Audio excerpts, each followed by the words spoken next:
इस कार्यक्रम के पुण्यार्जक हैं श्रीमती चंदा सरावगी, श्री निर्मल श्रीमती बीना सरावगी, श्री विजय श्रीमती रश्मि सरावगी, श्री शांतिलाल श्रीमती सुमित्रा देवी सरावगी, श्री विजय श्रीमती रश्मि सरावगी, श्री अजय सरावगी, श्रीमती कंचन सरावगी एवं समस्त सरावगी परिवार कोलकाता। हाँ जी, आइए मैं सम्मान से आमंत्रित करूंगा पंडित सतीश जी शर्मा जयपुर विहाय परम पूज्य मुनिवर के श्री चौमन करते गुरुवंदना का ज्योतिषाचार्य वास्तववेद आज हमारे बीच उपस्थित हैं। मैं आपकी तालियों का सम्मान चाहूँगा, जोरदार ताली बजाकर इनका सम्मान करें और इनके सम्मान के लिए मैं आवाज़ दूंगा हमारे श्रीमान अशोक जी दोषी और योगेन जी काला आ जाएं। श्रीमान योगेन जी काला ये आएंगे, सम्मान का कार्यक्रम संपन्न करेंगे। साथ में यजमान परिवार से मुकेश जी पाटौदी और दिलीप जी गोधा ये आएंगे। हमारे सम्माननीय श्रीमान पंडित सतीश जी शर्मा वास्तविक ज्योतिषाचार्य जो आज हमारे बीच जयपुर से उपस्थित हुए हैं। गुरुवर के अनन्य भक्त हैं और गुरुवर जब भी याद करते हैं तब हमेशा गुरु चरणों में समर्पित रहते हैं। ऐसे हमारे डॉक्टर सतीश जी का सम्मान धर्म प्रवाह समिति के साथ साथ मोदी जी की नशिया रामाशाह मंदिर इंदौर के हमारे ट्रस्टी संपन्न कर रहे हैं। तालियां आपकी बहुत बहुत कम बज रही हैं।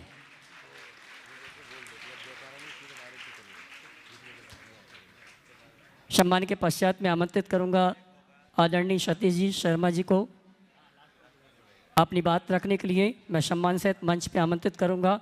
परम पूज्य मुनिवर की चरण वंदना करते हुए आशीर्वाद प्राप्त करेंगे और अपनी बात रखेंगे आदरणीय पंडित सतीश जी शर्मा जयपुर ज्योतिषाचार्य वास्तुविद आज हमारे बीच उपस्थित हैं, अपनी बात रखेंगे। मेरा जन्म स्थान तिजारा है। चंद्रप्रभु भगवान का मंदिर मेरे खेतों से लगा हुआ है। पहली बार जब मैं गुणायतन पहुंचा और महाराज के साथ वहां जब दर्शन किए तो चंद्रप्रभु भगवान वहां मिले तो मैंने एक ही बात समझा कि कोई गत जन्म के कर्मों की स्मृति जागृत हो आई है। महाराज का आदेश मेरे को मिलने का साधारण नहीं था। सुबह पहले महाराज ने यही बात कही थी, हमारा कुछ भी नहीं है,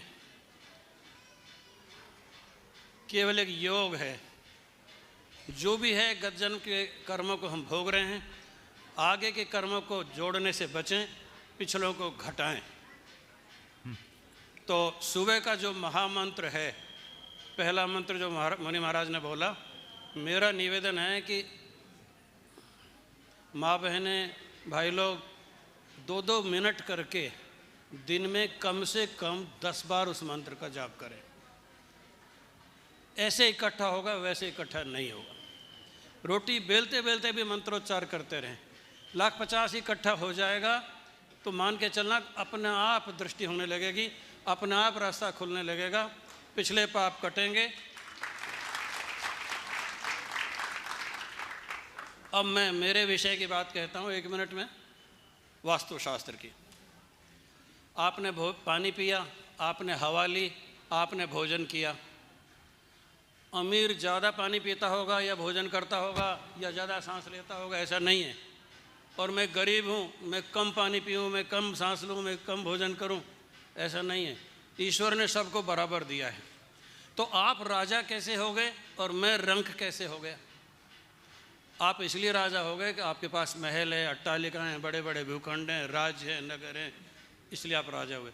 और मैं गरीब इसलिए हुआ कि मैं मोटरसाइकिल लोन लेने जाता हूँ, बैंक कहता है ज़मीन गिरवी रखो। तो ना ऑक्सीजन, ना पानी, ना भोजन, 2 मनुष्यों में अंतर उत्पन्न नहीं करता। ये भूमि है जो गत जन्म के अभुक्त कर्मों का फलाफलन इस जन्म में करती है। एक इतना सा बच्चा 100 साल लेके आता है, जिस दिन समोसा खाया उस दिन 1 दिन कम हो गया। हम विकार उत्पन्न करके आयु कम कर लेते हैं। जमीन में बनाए हुए निर्माण विकार हैं और ज़मीन की और उसकी संपत्ति की वैल्यू की को कम करते हैं। इसका निराकरण 2 ही बात से हो सकता है। कोई वास्तुशास्त्री आपके घर में आए या नहीं आए, आप अपना आध्यात्म बल को जितना उठाएंगे उतना ही आपके जीवन में संपत्ति या सुख बढ़ेगा, बच्चों का सुख बढ़ेगा। इसलिए संत जो कहते हैं, जो मुनि कहते हैं, याद रहे हमारा समाज मोक्ष मार्गी है। पुरुषार्थ चतुष्टय में से मोक्ष को सबसे ऊंचा माना गया है। यहाँ राजा से भी ज़्यादा प्रतिष्ठा मुनियों की है। और वो जब हमको हमारे घर में आशीर्वाद देने आते हैं तो उसको विनम्रता से स्वीकार कीजिए। मैं भी कर रहा हूँ, आप भी करिए।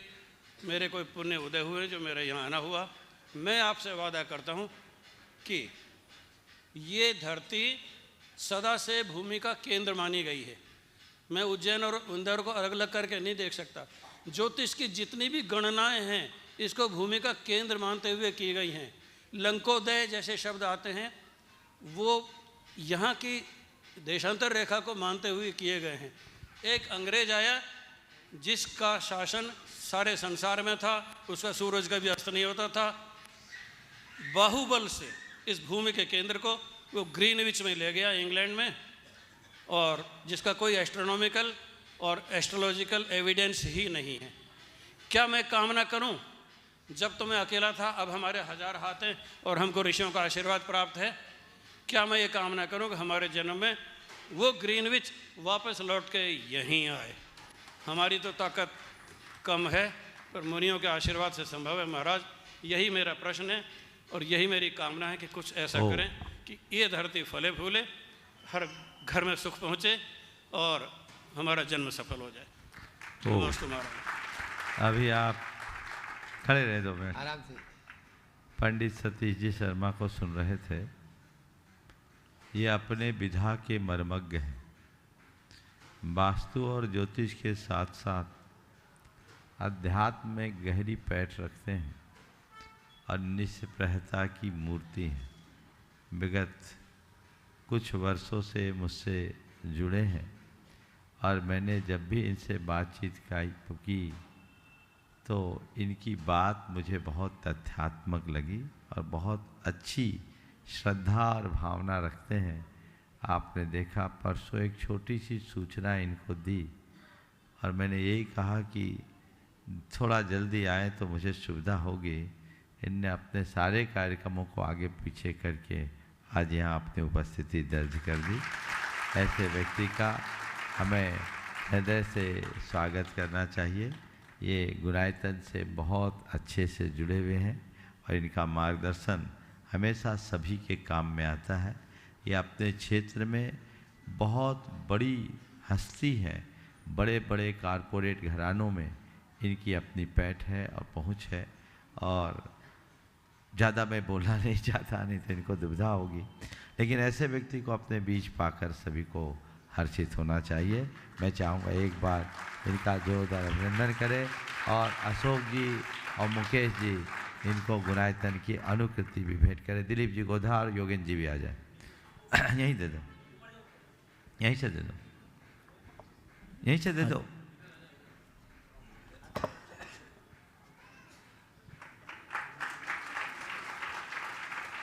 विजय बोले देवादिदेव श्री आदिनाथ भगवान की जय जय जय। देवादिदेव श्री महावीर भगवान की जय जय जय। संत शिरोमणि गुरुवर आचार्य श्री विद्यासागर जी महाराज की जय जय जय। नवाचार्य श्री समय सागर जी महाराज की जय जय जय। गुणायतन प्रणेता शंका सदान भावना एक प्रवर्तक जन जन किशन प्रखर वक्ता बोले परम पूज्य मुनि श्री प्रमाण सागर जी महाराज की जय जय जय। बोले परम पूज्य मुनि श्री निर्वेक सागर जी संधान सागर जी महाराज की।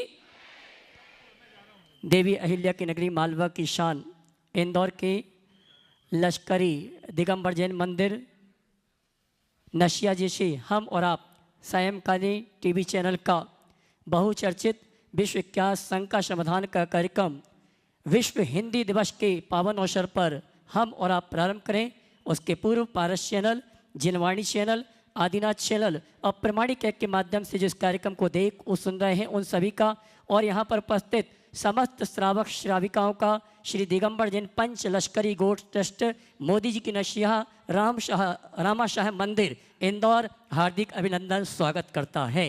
चलते हैं प्रतिदिन की भांति परम पूज्य मुनिवर के श्री चरण नमन करते हुए आशीर्वाद प्राप्त करेंगे और निवेदन करेंगे विश्व हिंदी दिवस के पावन अवसर पर शंका समाधान के कार्यक्रम के लिए नमन करें और आशीर्वाद प्राप्त करेंगे। हे मुनिवर नमोस्तु नमोस्तु नमोस्तु। और आइए चलते हैं, हमारी ताकत है, विरासत है, एक भाषा जो दिलों को जोड़ती है, वो हमारी प्यारी प्यारी हिंदी भाषा है। और विश्व हिंदी दिवस के पावन अवसर पर शंका समाधान के कार्यक्रम के संचालन के लिए निवेदन करूंगा परम पूज्य मुनिवर संधान सागर जी महाराज से। दोनों हाथ उठा के जयकारा लगाएंगे, बोले परम पूज्य मुनि श्री प्रमाण सागर जी महाराज की। चलते हैं गुरु चरणों में। और आज का यह है शंका समाधान का कार्यक्रम इस नसिया जी की पावन धरा पर। प्रथम प्रश्न के लिए नीरज जी सोनी मल्लारगंज, वे अपना प्रश्न गुरु चरणों में रखें। और उसके बाद में मोदी जी की नसिया इसी के बहुमंडल पूरा तैयार रहेगा। महाराज जी के चरणों में नमोस्तु नमोस्तु नमोस्तु। महाराज श्री, मेरा एक प्रश्न है कि जब भी किसी जैन संत को देखते हैं तब हमें उनमें क्या देखना चाहिए? अच्छा है, जब भी हम किसी जैन संत को देखते हैं तो हमें क्या देखना चाहिए? अभी क्या देखते हो? अभी तो त्याग और गुण देखते हैं। हाँ, त्याग और गुण देखते हैं उनके। बस मुझसे पूछो तो मैं इतना ही कहूँगा, जैन संत को देखो तो एक ही बात उनमें देखो, जग की नश्वरता का सच्चा दिग्दर्श कराने वाला। समझ गए? उन्हें देखो और अपने मन में ये धारो कि जीवन में सार है तो बस यही है, बाकी सब बेकार। समझ गए? ये सबसे अच्छा रास्ता। नमस्ते। मोदी जी की नसिया बहुमंडल अपना एक प्रश्न गुरु चरणों में रखे और उसके बाद में अपने बीच में गुणायतन के शिरोमणि संरक्षक सुधीर सुनीता जी पाटनी लता भवन यहाँ पर उपस्थित है, वे अपना प्रश्न रखेंगे। गुरुवर के चरणों में नमोस्तु नमोस्तु नमोस्तु। इच्छामि इच्छामि इच्छामि। गुरुवर, टेक्नोलॉजी कहती है कि दुख या तकलीफ में नहीं रहो तो पागल हो जाओगे, और आगम कहता है कि अगर रोएंगे तो असाता वेदनीय कर्म बंधते हैं। तो गुरुवर, रोना आए और रो ना पाए तो क्या करें? देखिए, बहुत अच्छी बात है, तकलीफ में रो लो तो दुख दूर हो जाएगा, और रोए तो अशाता बंधे। आपने पूछा इसमें हम क्या करें, मैं दोनों बातें बताता हूँ। रोना आना और रोना, इसमें बड़ा अंतर है। दुख में आने वाले सहज आंसू को हम स्वीकार कर सकते हैं, पर जिनकी रोने की आदत है वो हमेशा बीमार रहते हैं, तो रोने की आदत से तो बचो। पहला काम, रोना आ जाए तो भी अपने आप को संभालो। एक पल का रुदन, वो तो हम रोते हुए जन्मते ही, बच्चा पैदा होता है तो रोता है, और कहते हैं जो बच्चा नहीं रोया उसके साथ बहुत सारे सवाल आ जाते हैं। तो वो रोना बुरा नहीं है, पर रोने रोने में भी अंतर है। एक रोना है बच्चों जैसा रोना, और एक रोना है अपने दुखड़ों का रोना। अपने दुखड़ों का रोना लोगे कुछ भी पाओगे नहीं, और बच्चों जैसा रोगे जीवन आगे बढ़ेगा। नमोस्तु गुरुवर नमोस्तु गुरुवर नमोस्तु गुरुवर। सुधीर सुनीता जी पाटनी नहीं, शिरोमणि संरक्षक अनुपस्थित।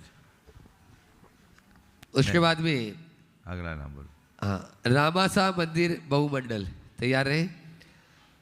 और संतोष गुरु जी यहाँ पर उपस्थित हो गए टीम के साथ में। संतोष गुरु जी, हाँ ठीक, उपस्थित है।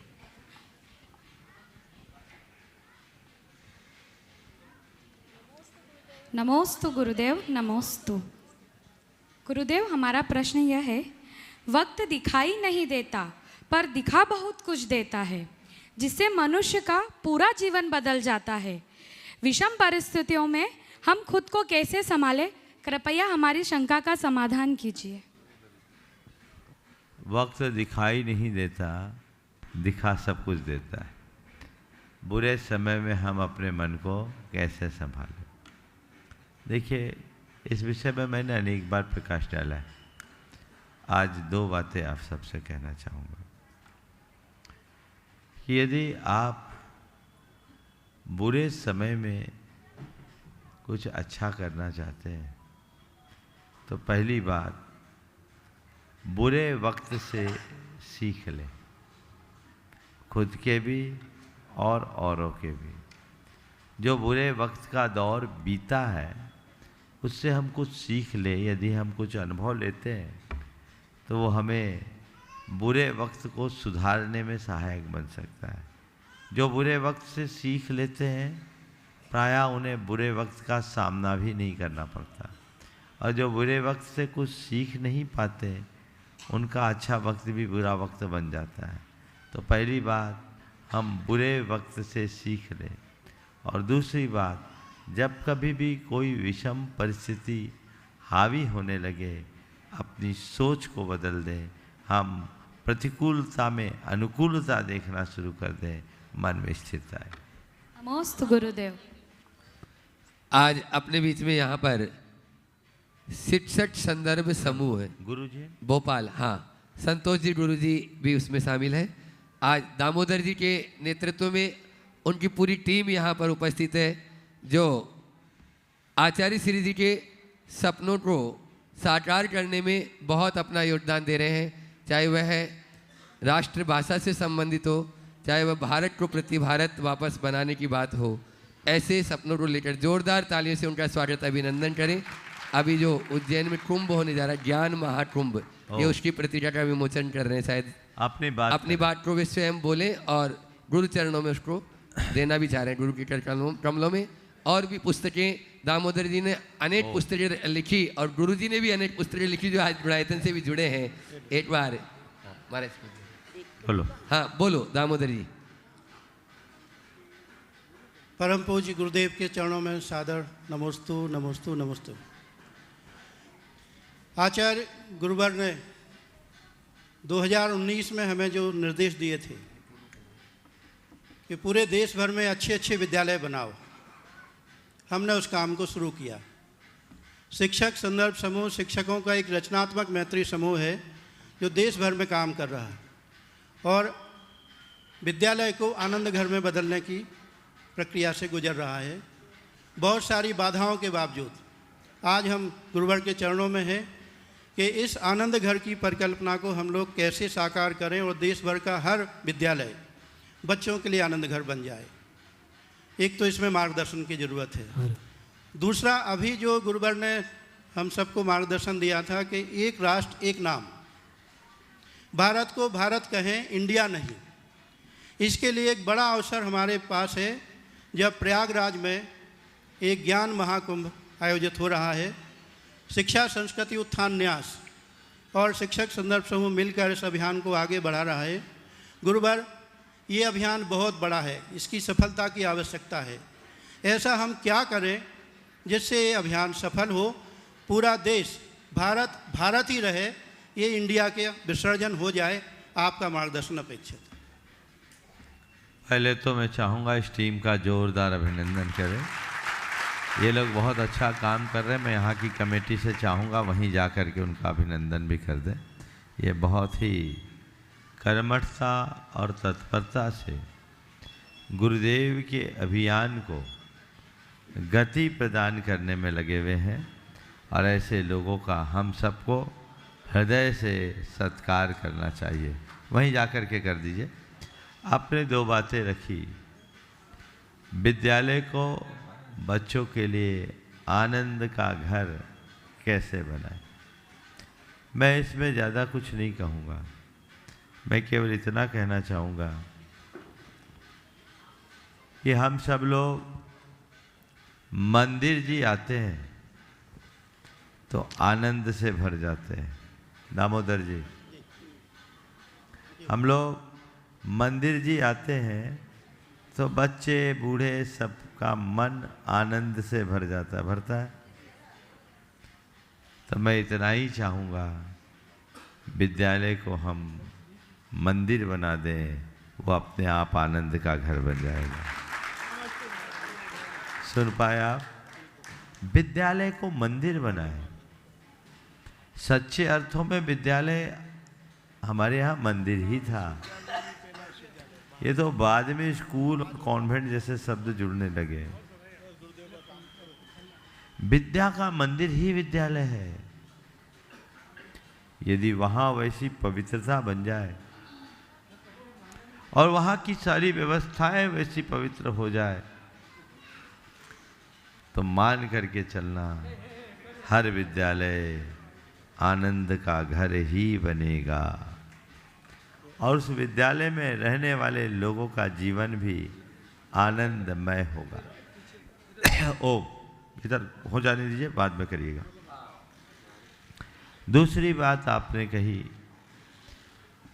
एक राष्ट्र एक नाम के अभियान को गति देना। ये बहुत अच्छा उपक्रम आप लोग कर रहे हैं।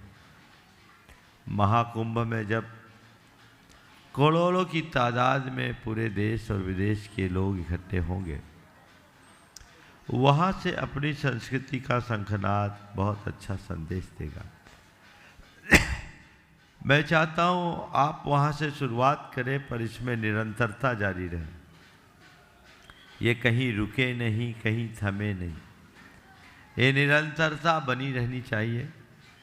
साधु संत भी और आम जन भी जहाँ जैसा संभव हो, जिस मंच के माध्यम से संभव हो, हमें ये प्रयास करते रहना चाहिए और उसमें अपनी निरंतरता बना के रहना चाहिए, तभी हम सफल होंगे। बहुत बहुत आशीर्वाद। और आइए हम अपनी शंकाओं का समाधान प्राप्त करें। उसके पूर्व मैं आमंत्रित करूंगा संतोष जी, वंदना जी, गुरु जी, शुभम जी, प्रियांशु जी, सम्यक जैन, सुदामा नगर, जिन्होंने आज गुणायतन से जुड़ने का अवसर प्राप्त किया है, और उनके सम्मान के लिए आवाज़ दूंगा। डॉक्टर प्रदीप जी बाजल, गुणायतन ट्रस्टी, और श्रीमणी संरक्षक आनंद जी गोधा, ये दोनों आएंगे। सम्माननीय संतोष जी, वंदना जी, गुरु जी परिवार का सम्मान का कार्यक्रम संपन्न करेंगे। आइए यहाँ पर जाएँ और चलते हैं अगली शंका समाधान के लिए। पुनः शंका समाधान मोदी का प्रश्न है, वो प्रश्न भी कर रहे हैं। दामोदर जी अपना साहित्य जो है कर कमलों में भेंट कर रहे हैं यहाँ पे। संतोष जी का सम्मान जल्दी से आप करें और संतोष जी अपना प्रश्न करें। उसके बाद में तैयार रहेंगे विकास जी शास्त्री कटनी से अपने बीच में है, वे अपना प्रश्न करें। ओ गुरुदेव, मेरा प्रश्न है कि हर दिन नया काम करते समय पहले मन में शंका उत्पन्न होती है और उसके साथ और बाद में भय उत्पन्न होता है।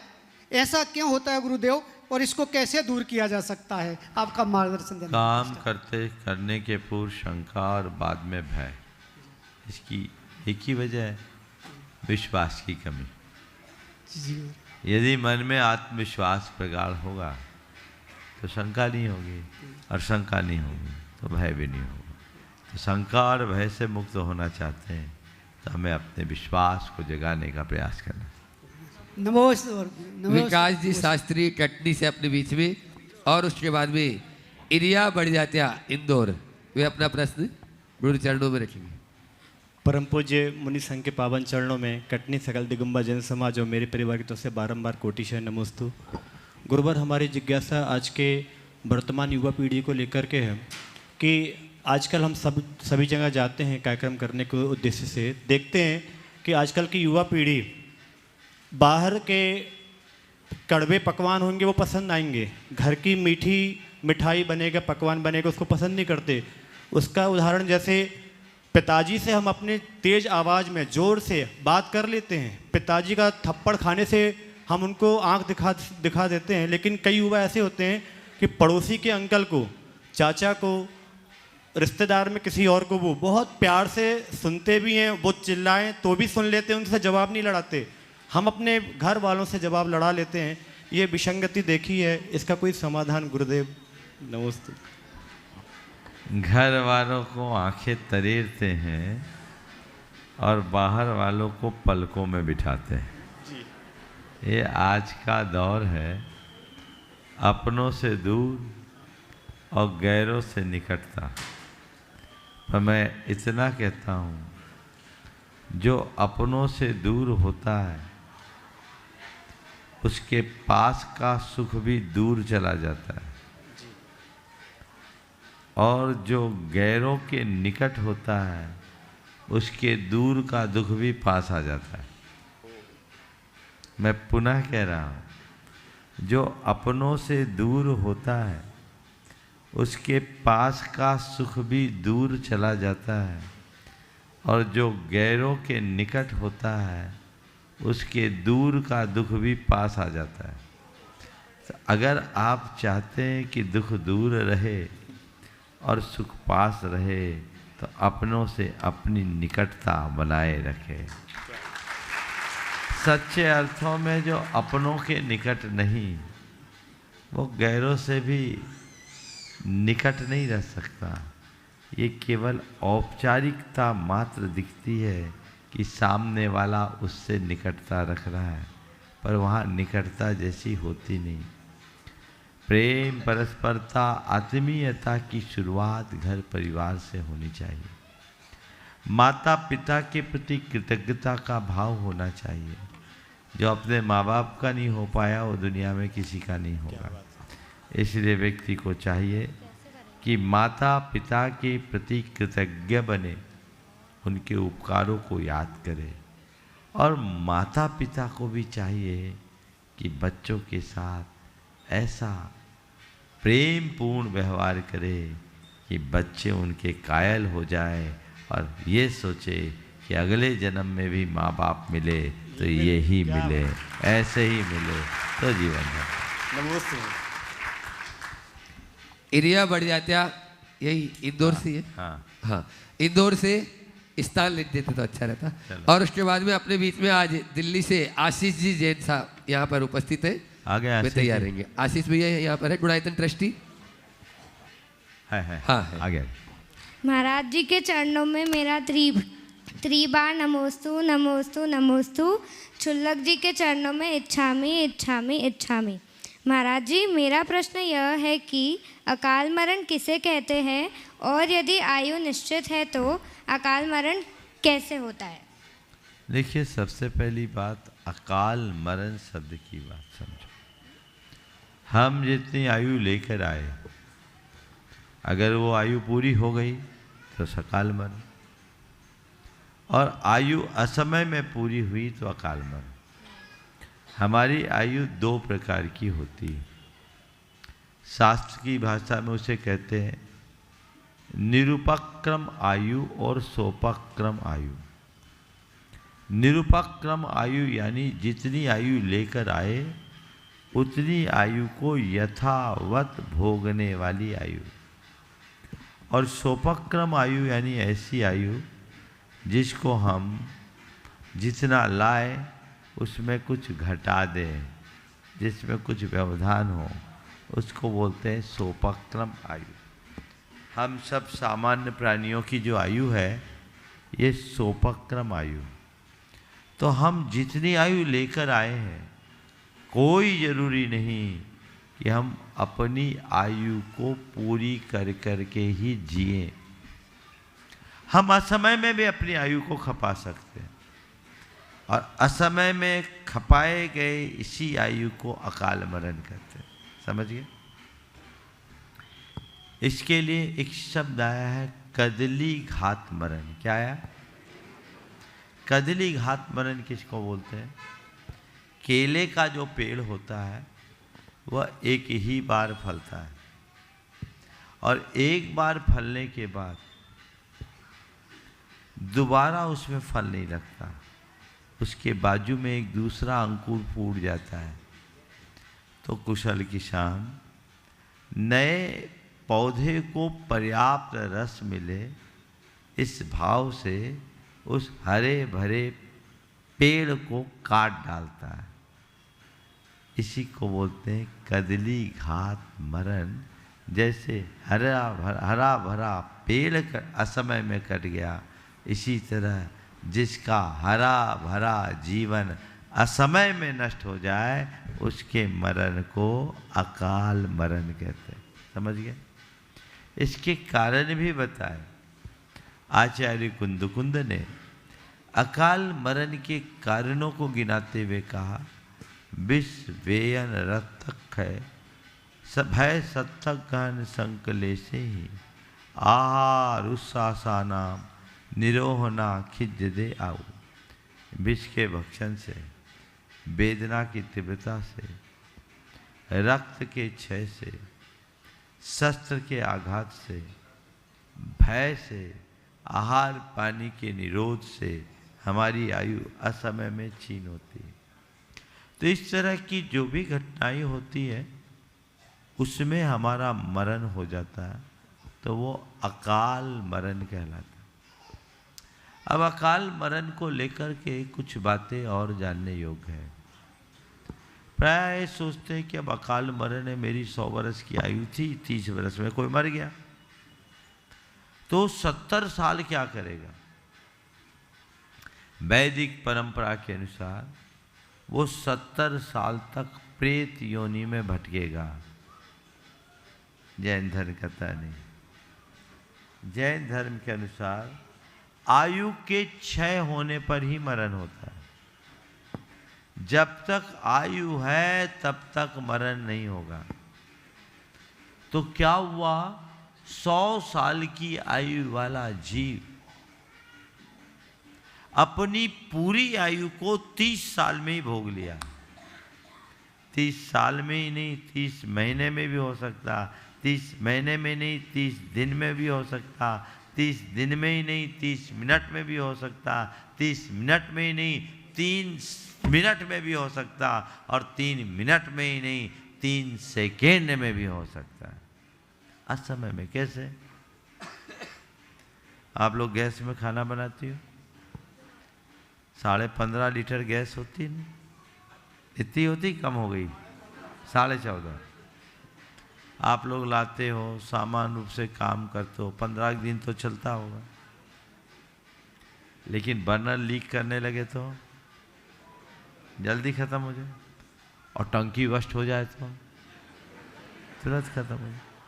तो अगर हमारी आयु सिस्टम से चले तो पूरी चलेगी, सिस्टम गड़बड़ा जाए तो जल्दी खत्म होगी, और सिस्टम पूरी तरह बस्ट हो जाए तो पल में चले जाएगी। इसको बोलते हैं अकाल मरण।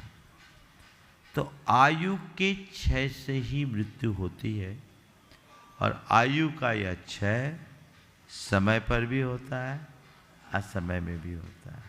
अब कोई कहे उसका अकाल में मरना ही निश्चित था, तो हम उसे अकाल मरण क्यों कहें? ऐसा हमारे शास्त्रों में नहीं लिखा। हमारे भगवंतों ने तो ये बोला कि अगर पूरी आयु लेकर आया और मरा तो अकाल मरण, और पहले मर गया तो अकाल मरण।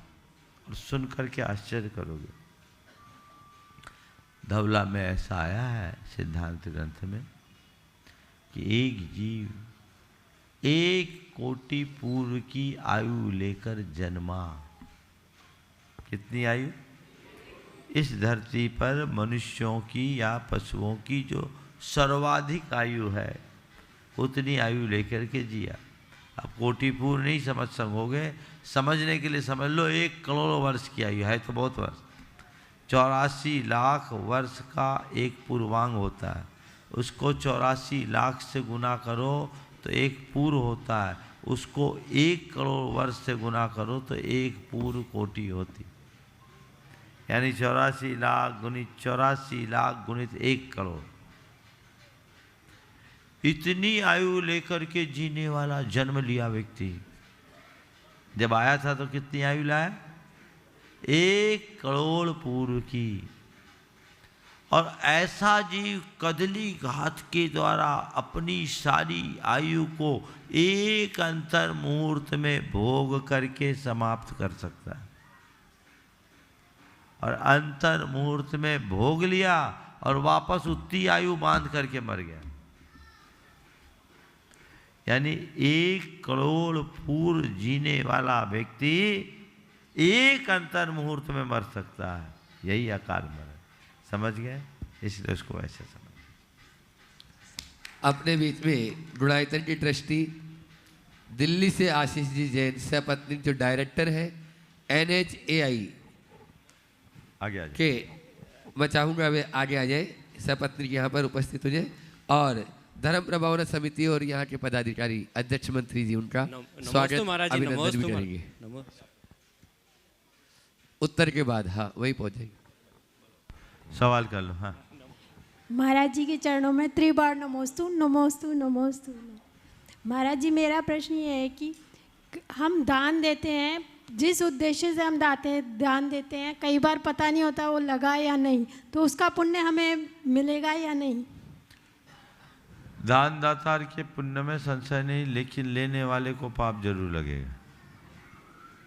आपने जिस उद्देश्य से दान दिया, आपने अपना काम कर लिया, पवित्र उद्देश्य से भर करके आपने दान दिया, लेकिन जिसने दान लिया उनने जो बोला उन्हें वैसा काम करना चाहिए, उसके अनुरूप ही व्यवहार करना चाहिए। और आपको दान देते समय जहाँ दान दे रहे हैं उनकी प्रामाणिकता को परख लेना चाहिए, तभी दान देना चाहिए। नमोस्तु नमोस्तु।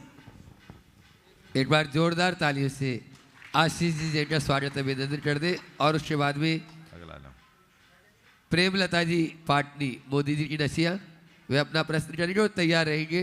राज मेहता, अहमदाबाद। बोलो। प्रेमलता जी पाटनी प्रश्न करें और उसके बाद में राज मेहता अहमदाबाद से अपने बीच में है, छोटी उम्र में बड़ी ऊंचाइयों को प्राप्त किया, वे तैयार रहेंगे। नमस्तु महाराज जी, नमस्तु महाराज जी। महाराज जी, मेरा ये प्रश्न है कि जब हम छोटे रहते हैं तो सब बोलते हैं कि जो कुछ बोलता है कोई तो उसकी बातों को ध्यान रखना चाहिए और सुनना चाहिए, और जब बड़े हो जाते हैं तो जो कोई कुछ कभी कुछ बोल देता कर देता तो हम ध्यान रखते तो सामने वाला कहता कि वो बात को भूल जाओ। तो ऐसा क्यों महाराज जी? इसमें शंका का समाधान कीजिए। कुछ बातों को याद रखना चाहिए। बचपन में तो बोलते कि याद रखो, मैं बोल रहा हूँ। हाँ, कुछ बातें याद रखनी चाहिए, कुछ बातें भूल जानी चाहिए। हाँ। समझ गए? हाँ महाराज। किनको याद रखें, किनको भूलें। हाँ। जो आनंद दे उसे याद रखो, और जो आकुलता दे उसे भूल जाओ। बचपन में जो भी बातें होती हैं प्राय आनंददायक होती है, इसलिए वो याद रखने लायक होती है। और बुढ़ापे में जितनी भी बातें होती है सब टेंशन बढ़ाने की होती है, इसलिए भूल जाने की होती, इसलिए भूल जा। नमस्ते महाराज जी, नमस्ते महाराज, नमस्ते महाराज। अहमदाबाद से राज मेहता जी गुरु चरणों में अपना प्रश्न करें और उसके बाद में छत्रपति नगर महिला मंडल तैयार रहे। नमोस्तु गुरुदेव, नमोस्तु गुरुदेव, नमोस्तु गुरुदेव। शुल्लक जी, इच्छामि इच्छामि इच्छामि। गुरुदेव, मेरा प्रश्न ये है कि जो एंटरप्रेन्योरशिप है, जो युवा उद्यमी या उद्यमी लोग जो नया साहस करके आगे बढ़ रहे हैं, उनको जैन दर्शन के कौन से सिद्धांतों को ध्यान में रखना चाहिए जब मानव संसाधन की बात हो? क्या मानव साधन है या मानव संसाधन का विषय है? उसमें एक मनुष्य को क्या हमें साधन ही मानना चाहिए? कृपया समाधान करें। नमस्कार। बहुत अच्छी बात है, एंटरप्रेन्योरशिप अच्छी बात है। उद्यमिता, व्यावसायिकता के क्षेत्र में यदि युवा वर्ग आगे आता है तो कोई बुरा नहीं, लेकिन उन्हें एक बात का सदैव ध्यान रखना चाहिए जो हमारे शास्त्रों में पहले से उल्लिखित है। आज आपने एक नया शब्द गढ़ दिया, एंटरप्रेन्योर। ये तो हमारे यहाँ की पुरानी परंपरा है। गृहस्थों के षटकर्म में एक कर्म है वार्ता। वार्ता यानी क्या? जिससे वृत्ति हो, जिससे जीविका हो। तो जीविकोपार्जन की प्रेरणा हमारे शास्त्रों में दी गई, और जीविकोपार्जन में भी एक बात जोड़ी गई, सम्यक आजीविका। क्या करो? सम्यक आजीविका। दूसरे शब्दों में एक शब्द और आया, वह अर्थ पुरुषार्थ। व्यवसाय जगत में आपको आगे बढ़ना है, अर्थ का उपार्जन करना है, तो केवल पैसा नहीं कमाना, अर्थ उपार्जन की क्रिया को बहुत उच्च स्वरूप दिया गया और उसकी संज्ञा अर्थ पुरुषार्थ दी गई। समझ गए? इसी प्रकार जीविकोपार्जन को महत्व दिया गया और उसे सम्यक आजीविका नाम दिया गया। आज का युवा यदि अर्थ पुरुषार्थ और सम्यक आजीविका इन दोनों शब्दों को आत्मसात करके चलेगा तो मैं समझता हूँ वो मानवीय धरातल पर भी खरा उतरेगा और व्यावसायिक जगत में भी आगे बढ़ेगा। मैं बात को और स्पष्ट करता हूँ।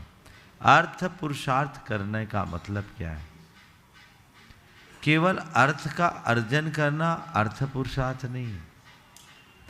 अनर्थ से बचते हुए अर्थ का उपार्जन अर्थ पुरुषार्थ। मैं अपनी बात को दोहराता हूं, केवल अर्थ का अर्जन करना अर्थ पुरुषार्थ नहीं, अनर्थ से बचते हुए अर्थ का उपार्जन करना अर्थ पुरुषार्थ है। समझे? तो आज का युवा अनर्थोन्मुखी होता जा रहा है, उसे अनर्थ से बचना चाहिए। अर्थात धर्म से जुड़कर अर्थोपार्जन करे, तब उसकी जीविका सम्यक आजीविका की श्रेणी में आएगी। धर्म से जुड़कर करे इसका मतलब वो अहिंसा युक्त, समझ गए, और नैतिकता युक्त, प्रामाणिकता युक्त और शोषण मुक्त व्यवसाय चले। हिंसा मुक्त, शोषण मुक्त, नैतिकता युक्त, प्रामाणिकता युक्त, ये चारों बातें यदि आ जाए तो सफलीभूत है। पहले हमारे यहाँ साधन की शुद्धि से साध्य की शुद्धि को बल दिया जाता था। अब साधन जाए भाड़ में, अपना उल्लू सीधा करना ही लोगों की प्राथमिकता बन गई, और उसके लिए चाहे जिसको उल्लू बनाओ। आज यही धंधा हो रहा है, लोग एक दूसरे को उल्लू बनाने में ही लगे हैं। इसमें अल्पकालिक उपलब्धियां हो सकती है, पर दीर्घकालिक सफलता नहीं मिलती। हमारे धर्मशास्त्र इस विषय में हमारा खुला मार्गदर्शन देते हैं, इसलिए हमें उनका ध्यान रखते हुए आगे बढ़ना चाहिए। हो गुरुदेव, आजकल जो हम घटनाएं देख रहे हैं कि कोई एम्प्लॉय सुसाइड कर रहा है, जो स्टार्टअप्स के अंदर इतना प्रेशर वहाँ क्रिएट हो जाता है, एम्प्लॉयज़ की मैं बात कर रहा हूँ, तो उसका क्या दोष हम पर लगता है कि क्या 100% लगता है। इसकी वजह क्या है? सब कुछ तुरंत चाहने की इच्छा, क्षमता से बढ़कर काम करना और क्षमता से अधिक काम लेने की प्रवृत्ति, over estimate, over burden, out of track और ओवर कॉन्फिडेंस। अगर आप बिजनेस करोगे तो यही परिणाम होगा। इसलिए ट्रैक पर चलिए, आउट ऑफ ट्रैक कभी मत जाइए, ओवर कॉन्फिडेंस नहीं, ओवर बर्डन नहीं, और ओवर क्या बोला, ओवर एस्टिमेट मत करिए, आउट ऑफ ट्रैक मत करिए। नमोस्तु गुरुदेव, नमोस्तु। ओवर ड्यूटी भी मत करिए। हाँ, महाराज छत्रपति नगर महिला मंडल अपना प्रस्तुत करें, और उसके बाद में डॉक्टर प्रकाश जी जैन चंद्र प्रभु जिनालय तैयार रहे। महाराज श्री के चरणों में त्रिबार नमोस्तु नमोस्तु नमोस्तु। छुल्लक जी के चरणों में इच्छामी इच्छामी इच्छामी। महाराज श्री, अभी इस समय तो हम पहले जब किसी हम साधु को आहार देने जाते थे तो साधु महाराज शूद्र जल का त्याग कराते थे। तो ये शूद्र जल से क्या मतलब है? अंचना जल या होटल के भोजन का त्याग, या क्या? आप कृपया समाधान कीजिए। देखिए, शूद्र जल का त्याग जी, गुरुदेव से किसी ने पूछा जी, आप शुद्ध जल का त्याग क्यों नहीं कराते? गुरुदेव ने कहा शुद्ध प्रवृत्ति का त्याग कर दो, अपने आप काम हो जाए। ये शब्द आज के संदर्भ में कभी उचित भी नहीं। हमें शुद्ध जल का नियम लेना चाहिए, छने हुए जल का नियम लेना चाहिए जी। और लोग शुद्ध जल का त्याग तो कर देते हैं, आरओ का पानी पीते हैं, बिसलरी का पानी पीते हैं, कई लोग तो होटलों में भी मुंह मार लेते हैं। ये क्या है? इससे बेहतर है छने जल का आप प्रयोग करें और शुद्ध जल का लाभ लें। हमसे किसी ने पूछा कि महाराज जी आप किसी को कोई नियम नहीं देते, आहार ले लेते हैं। तो हमने कहा भैया यही सवाल गुरुदेव से किसी ने पूछा था कि गुरुदेव आप किसी को नियम नहीं देते और आहार ले लेते। तो गुरुदेव ने कहा मुझे 2-4 बार आहार देने वाला घर छोड़ने को तैयार हो जाता तो मैं क्या छुड़वाऊँ, है ना। तो हम तो ये कहते हैं नियम दिए नहीं जाते, नियम लिया जाता है। चलिए। नमोस्तु महाराज श्री। डॉक्टर प्रकाश जी जैन चंद्रभूमि जिनालय और उसके बाद में शिरोमणि संरक्षक दिलीप जी गोदा धर्म प्रभावन समिति के साथ में। कौन, किसका सवाल है? दिलीप है उपस्थित डॉक्टर प्रकाश जी जैन। प्रकाश जी भी नहीं है, दिलीप जी आइए। दिलीप जी गोदा साथ में धर्म प्रभावन समिति के सभी सदस्य। दिलीप मुकेश जी पाटोदी, आनंद जी गोदा, राजीव जी पार्षद। राजीव का सवाल। हाँ वही पहुँच तो जाओ। ओम। चलिए, नाम किसी का, प्रश्न किसी का। लोक में मंगल 4 हैं, अरंत मंगलम, सिद्ध मंगलम, साधु मंगलम और केवल भगवान द्वारा बताया गया धर्म। महाराज जी, मेरा क्वेश्चन ये है कि आचार्यों को मंगलम क्यों नहीं कहा गया? देखिए, आचार्य साधु में आ गए, साधु है ना, तो आचार्य बाद में, साधु पहले। अगर आचार्य बोलते तो कहते उपाध्याय का भी आ जाए। अच्छा। तो साधु में सब समा जाते हैं, साधु का पेट बड़ा है। चलो वन्ना में अगला। महाराज श्री, मेरा क्वेश्चन ये है कि अपन बोलते हैं वृषभ न स्वस्ति, तो ना सिर्फ वृषभ में लगता है अजितनाथ भगवान, और उसमें क्यों नहीं? ना यानी हमने एक जगह लगा दिया, हमारे लिए कल्याणकारी हो तो सब जगह। चलो, वो ना सबके साथ चल रहा। हाँ, पार्षद राजीव जी जैन, आप सबके चहेते और लाडले पार्षद, उनके साथ में नीरज जी भी हैं, और प्रीति नीरज मोदी इंदौर। तैयार रहे प्रीति नीरज मोदी। इसके बाद नमोस्तु गुरुदेव, नमोस्तु गुरुदेव। महाराज श्री, गांधी कोल्ड स्टोरेज से आपका आशीर्वाद सतत मुझे प्राप्त हो रहा है, और आपके आशीर्वाद से ही रात्रि भोजन का भी त्याग मैंने कर दिया, और और मैं निश्चिंत भी हो गया जब से भोजन का त्याग कर घर ही नहीं जाता हूँ। मैं पहले जल्दी भगना पड़ता था, अब या तो टिफिन लाता हूँ, एक टाइम में ही अपना काम हो जाता है, तो घर वाले भी निश्चिंत हो गए, मैं भी निश्चिंत हो गया हूँ। इसलिए आज आपके आशीर्वाद से इस पंडाल में फिर पुनः आने का अवसर प्राप्त हुआ। पर एक मन में एक संशय हमेशा रहता है, क्योंकि मैं धर्म से भी जुड़ा हूँ, क्योंकि नेमिनाथ भगवान का ऐसा एक भी दिन नहीं रहता इससे मैं अभिषेक करके घर से ना निकलूँ, पूजा पाठ करके ही निकलता हूँ। पर जब से राजनीति में आया हूँ, कभी कभी ऐसा संयोग बनता है कि वही टाइम अभिषेक का रहता है और वही टाइम प्रोग्राम का रहता है। जैसे भी 2 दिन पहले हमारे योग का बहुत बड़ा शिविर लगा। अब मैं असमंजस में रात भर नींद ही नहीं आई कि सुबह अभिषेक छूट जाएंगे अगर वहाँ जाता हूँ।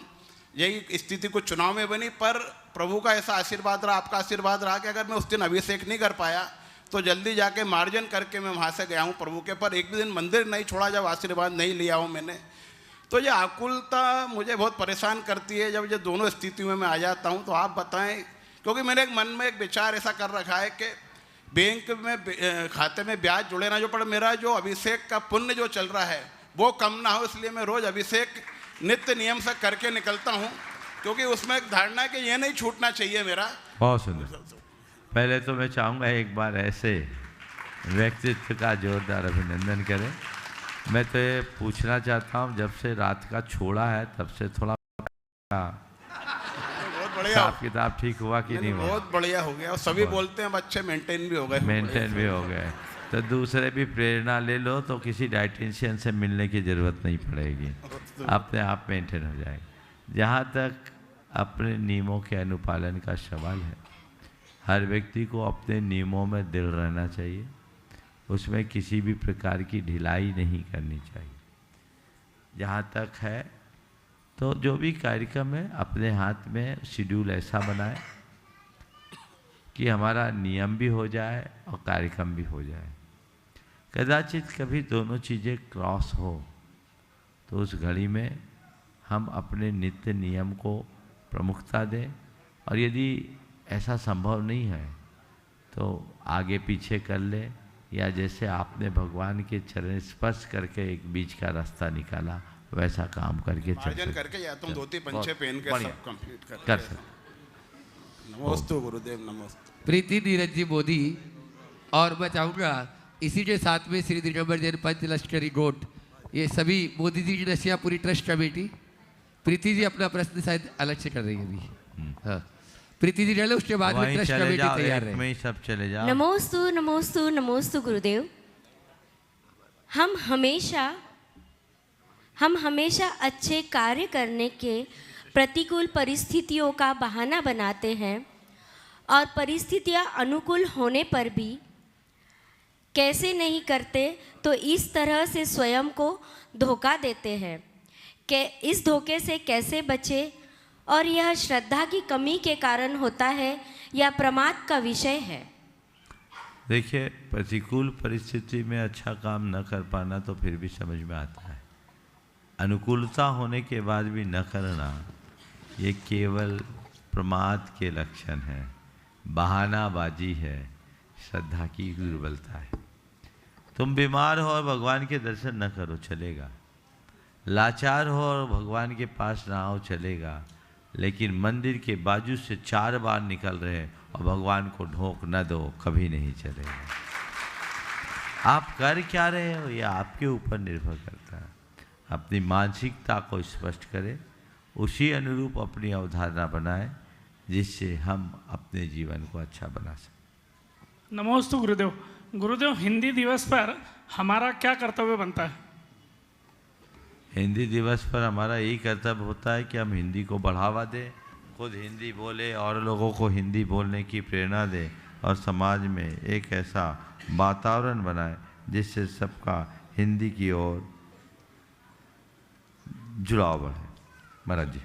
और अब आप सबकी ओर से और मैं अपनी ओर से पूज्य महाराज श्री जी चरणों में कि वे तो शंका उनकी रहित है, लेकिन अपनी शंका के माध्यम से हम सबको ज्ञान की गंगा में अवधान करने का अवसर प्रदान करें। पूज्य महाराज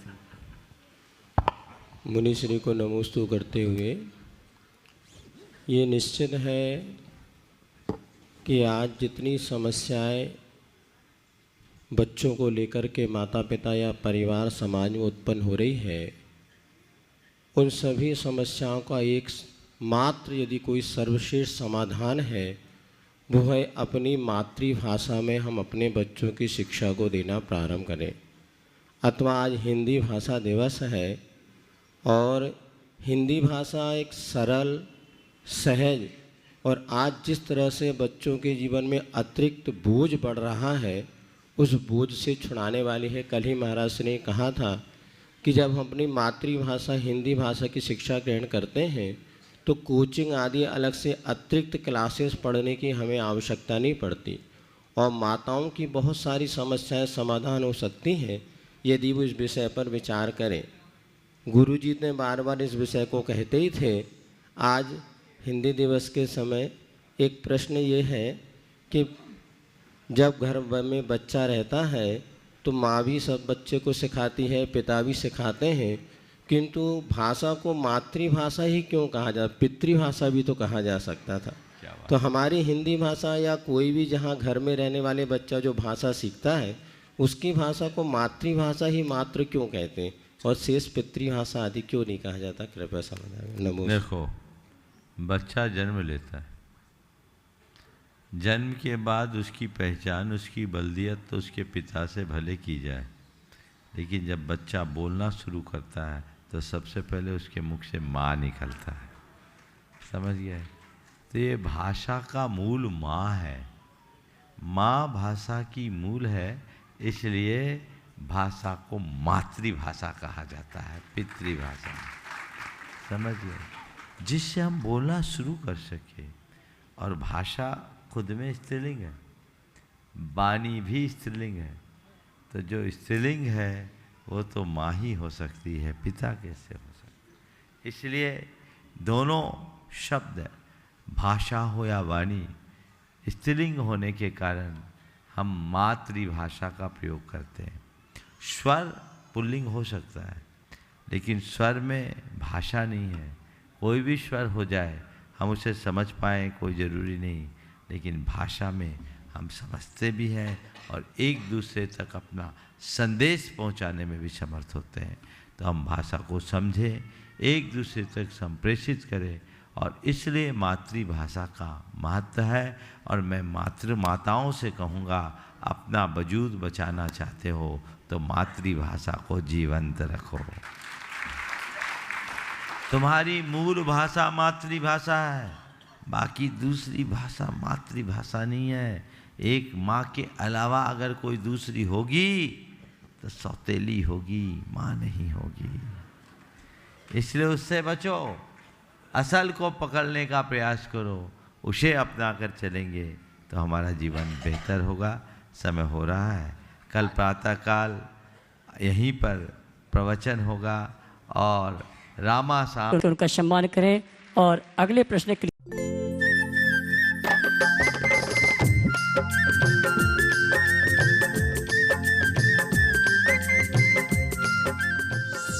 इस कार्यक्रम के पुण्यार्जक हैं श्रीमती चंदा सरावगी, श्री निर्मल श्रीमती बीना सरावगी, श्री विजय श्रीमती रश्मि सरावगी, श्री शांतिलाल श्रीमती सुमित्रा देवी सरावगी, श्री विजय श्रीमती रश्मि सरावगी, श्री अजय सरावगी, श्रीमती कंचन सरावगी एवं समस्त सरावगी परिवार कोलकाता।